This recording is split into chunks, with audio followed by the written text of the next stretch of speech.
The gentleman from Ohio is recognized. I would just point out, Madam Speaker, we're not trying to hide behind the Second Amendment. We're trying to defend it. We are defending it. It's important part of our Bill of Rights, important part of our Constitution, and there's no better defender of the Second Amendment than the gentleman from Kentucky, the co-chair of the Second Amendment Caucus, Mr. Massie. I would yield him 4 minutes. The gentleman is recognized. I thank Ranking Member Jim Jordan for yielding to me.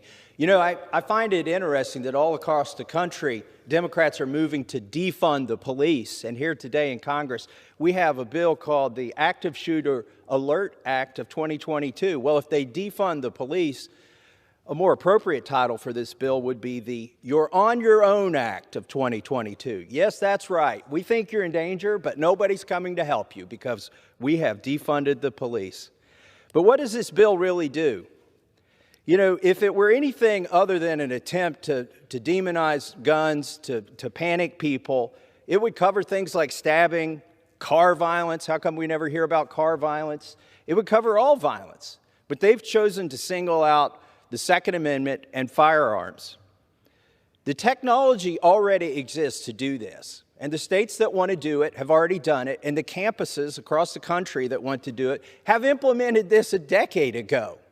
So why are we doing this at the federal level? What is the purpose to take all the what would have been good ideas at the state level, bring them up here, launder them, and then go tell the states how they have to do it, even though they're already doing it in many cases?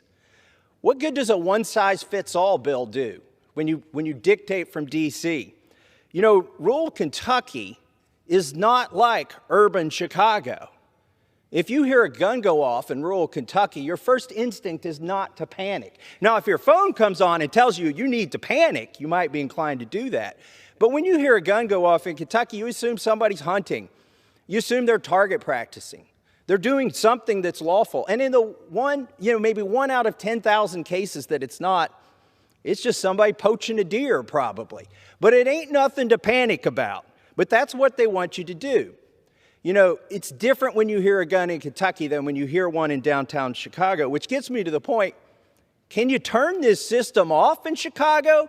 Is anybody going to be able to sleep in a Democrat-controlled city where crime is rampant, where they're moving to defund the police? How will you get to bed? Every few hours, there's violence in Chicago. Or pick your favorite big city run by a big liberal Democrat where they've got the strongest gun bans in the country. They've got more violence than anywhere else. So can you turn it off? That would be my first question for those poor folks in Chicago that have to deal with the sort of public policy that Democrats have advanced. Now, one of the questions that came up in our committee that was never answered, is this going to tell you after the fact, after the shooting has happened, or will it alert you to one that they think is about to happen? We asked, and I asked the bill sponsor multiple times, does it do that? Or does it just tell you after something's already happened? He didn't know. He wouldn't answer. I doubt he'll give us a straight answer here today if he chooses to answer. So what good is it if it's going to tell you after it's already happened?